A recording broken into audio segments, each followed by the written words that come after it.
میرے دوستوں یہاں آنے کے بعد میرا دل باغ باغ نہیں بلکہ گارڈن گارڈن ہو گیا،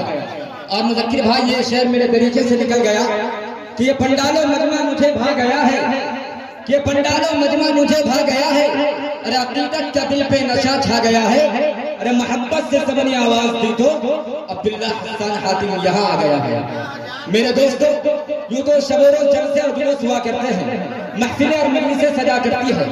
لیکن ہر محفل کی بات ایک جیسی نہیں ہوتی۔ کوئی محفل دنیا بھر کی بکواس پر منحصر ہوتی ہے، تو کسی میں بے حیائی کا اعلان مظاہرہ کیا جاتا ہے، تو کسی میں اردو کا شمع روشن کیا جاتا ہے، تو کسی میں قوالی کی صدائیں بلند ہوتی ہے، تو کہیں آرکیسٹرا کی محفلیں سجائی جاتی ہے، کہیں عرس اور میلہ لگایا جاتا ہے، تو کہیں ڈھول اور تاشے بجائے جاتے ہیں۔ ایسی محفلیں اکثر عیش پرست لوگوں کی ہوا کرتی ہے، ان مجلسوں کا دینی مجلسوں سے کوئی واسطہ نہیں ہوتا۔ ایسی محفلوں میں شرکت اعمال نامے میں گناہوں کا اضافہ ہی ہوا کرتی ہے۔ بلکہ میں آپ کو بتلاتا چلوں کہ دینی مجلس کسے کہتے ہیں۔ دینی محفلیں تو وہ ہوا کرتی ہے کہ جن میں دینداروں کا جمع کثیر نظر آئے۔ دینی مجلسیں تو وہ ہوتی ہیں جن کے اندر قرآن و حدیث کی باتیں ہوں۔ دینی جلاس تو اسے کہا جاتا ہے کہ جس میں آنے والوں کی تہذیب و تمدن کے موتی، اخلاق و کردار کے خوشبودار پھول، حیا و پاک دامنی کا درس دیا جاتا ہو، کہ جہاں اکابرین اولیاء کی زیارت نصیب ہوتی ہو، ایمانی تراوت حاصل ہوتی ہو، قلبی راحت نصیب ہوتی ہو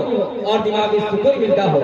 آپ کو اپنی قسمت پہ ناز ہونا چاہیے کہ آپ کی شرکت ایک ایسے ہی اجلاس کے اندر ہوئی ہے کہ جہاں برکت ہی برکت، رحمت ہی رحمت، منفعت ہی منفعت، فائدہ ہی فائدہ، جہاں نقصان کا دخل نہیں، خسارے کا سوال نہیں، کیونکہ یہ گجرگی محفل نہیں، سیاسی جلسہ نہیں، سرکاری سمیلن نہیں، مشاعرے کا اسٹیج نہیں، نہ کہ قوالی کا استھان بھی نہیں۔ میرے دوست رہتا ہے اس میں کسی بے سر قوالی کی کراہت آمیز قوالی ہوگی اور نہ کسی بےہودہ شاعر کی بےہودہ شاعری،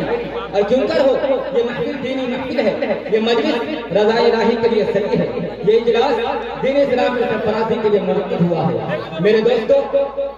جس مجلس کے متعلق نبی صادق و مصدوق صلی اللہ علیہ وسلم نے یہ رخ پرور سنایا